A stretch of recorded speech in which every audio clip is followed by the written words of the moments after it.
wow. Hooray. Josh Miliken is on Zoo. Oh, happy day. And everyone's favorite player, Joey. I think, yeah, I don't know if we have deck list. I think his last name may have 2 L's, but I'm not entirely sure. I don't know, that was irritating me. Yeah. It's everyone's favorite magician, Josh Miliken. I'm glad he's here. Yeah. Josh played, he was a player I mentioned yesterday, played Rug Delver in Standard. It was yeah? basically Blue-Red Delver splashing for Huntmaster. But it's an interesting deck. So, and also Josh, I believe, has never lost a feature match on camera. He's been on camera a couple times. Okay. And so he's hoping to keep the streak alive. Has a turn 2 Thalia. How's that taste, Gerry? It's probably not good for his stretch deck. It looks like Gerry did some mulliganing. Look, Joey, I'm going to be honest with you. Yeah, Gerry's on 5, and I'm rooting for Josh. Because Gerry and I are at a crossroads. Crossroads in your relationship. Yep. It's tough. Jerry draws a Faithless Looting, but Thalia says, no sir, absolutely not. Thalia, bringing the beats. And Scavenging Ooze from Josh.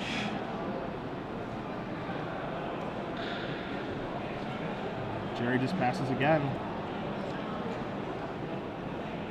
Josh is going to be able to get some damage in, and Gerry, I mean, he has to draw a second land, and even when he does, Josh is still pretty well set up. You know, Scavenging Ooze is going to be able to remove whatever Gerry discards to the Faithless Looting or Breakthrough or whatever he does this turn. Was that just an end of turn bolt to the face? Yeah, I think that was just upstairs. Thank you, sir. I like that aggression. Just like...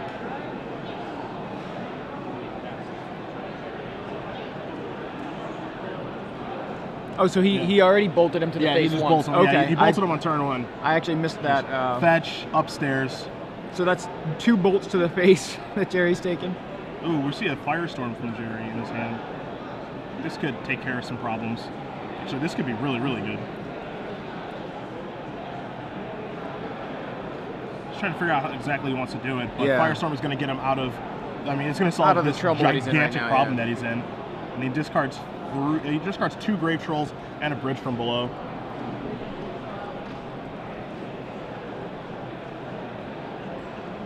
Costs him 2 to do that.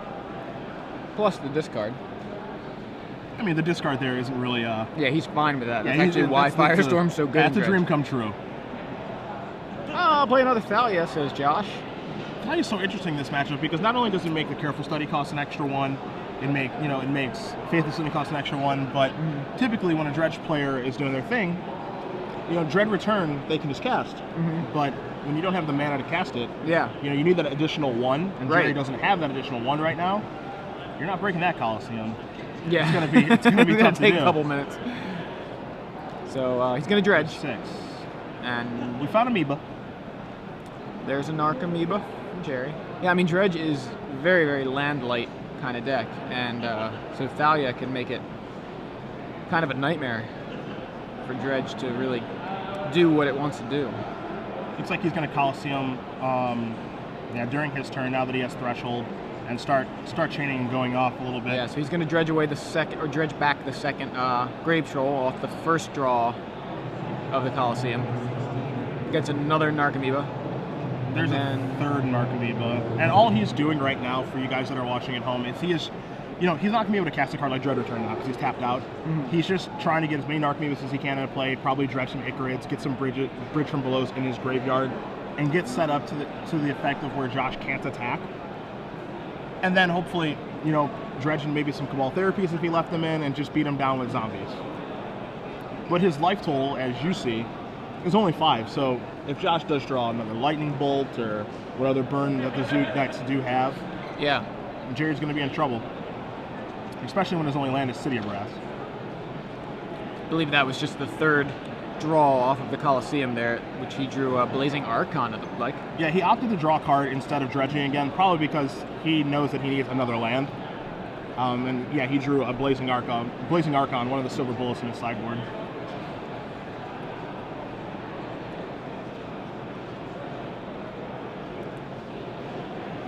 And there was the discard 3. Yep.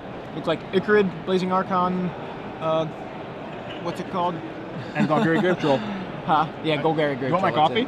Yeah, I know. Seriously, I can't remember card names today. certain card names. It's like card names that I know somehow. Yeah, like Hungry Family. Yeah, well, that one was just misreading the. I just couldn't tell what it said. It was like H scribble, F scribble. So. On Josh's turn, he plays Sylvan Library, which may look unassuming, but he's just looking to get Gerry dead now. And I mean, he's under the gun now. Mm-hmm. He has got to get. He's got to get this game over with. I think those are. I'm pretty sure that's Nether Spirit. Yeah, I was trying to figure out which. That's Nether. Let's look up Nether. I made some kind of interesting. We are going to look up because it's been a long time since I've seen that card. Nether Shadow. Nether Shadow. Okay. It's unaffected by summoning sickness. Okay. For those of you haste fans, this is your granddaddy of haste. At the beginning of your upkeep, if Nether Shadow's in your graveyard with 3 or more creature cards above it, you may put Nether Shadow onto the battlefield. Hence what Gerry did at the beginning of the turn, putting Nether Shadow onto the battlefield. Whew. So on this turn, trying to talk too fast. On this turn, Gerry's just going to get in any blocks that Thalia makes. It's going to make Gerry a token, or 2 or 3 with Bridge from Below. I think he's only got 1 down there right now. Definitely see 1. Don't see any more.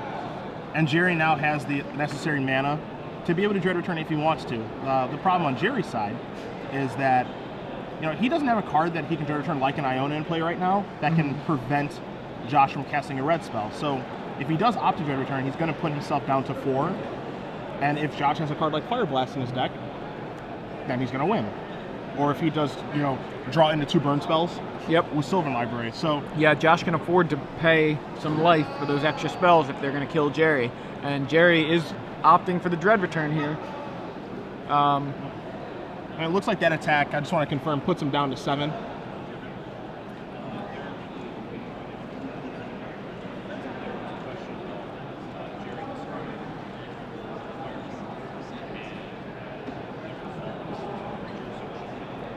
Okay. Oh, so maybe there should be no bridge. So the question is, we think Gerry discarded the bridge.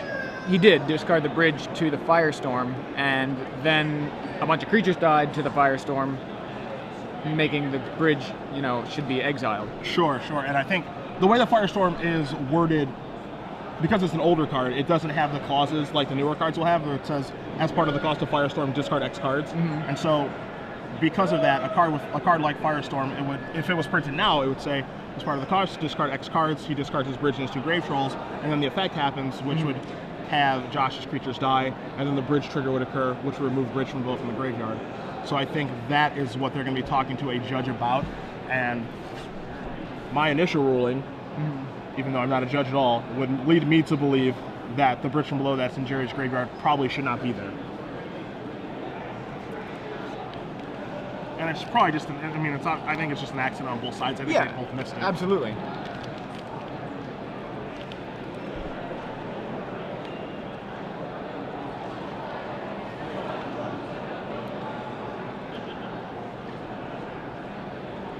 So, backing up a little bit, Gerry looked like he wanted a Dread Return. Okay, so are they keeping it? They're keeping it.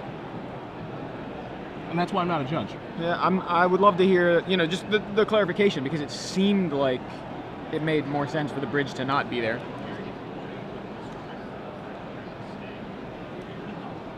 Okay, so apparently Gerry gets a warning for missed trigger, but the bridge apparently stays because we're too far in the game. Yeah, because they're too far in the game to rewind that or to fix that problem. That seems odd. It seems really easy to fix. Remove it and the zombie's not there. I'm going to be politically correct and say I don't agree with that ruling. Yeah. And that's as far as I'm going to go with it right now. I think it's really easy to correct. I'm just not sure why that's a problem. But okay. Yeah, again, I don't... I'm with you, Cedric. I don't agree with the ruling. And with all of this being done, the same situation still occurs. Gerry's a 4 because of the City of Brass. Josh has a Sylvan Library trigger that he's going to be able to use, and he needs to find 2 burn spells now. And if it's 2 1-mana burn spells, he can cast them both. Or if he has Fire Blast in his deck, he's going to be able to cast that as well. We don't have his deck list in front of us, but he definitely has the opportunity to live.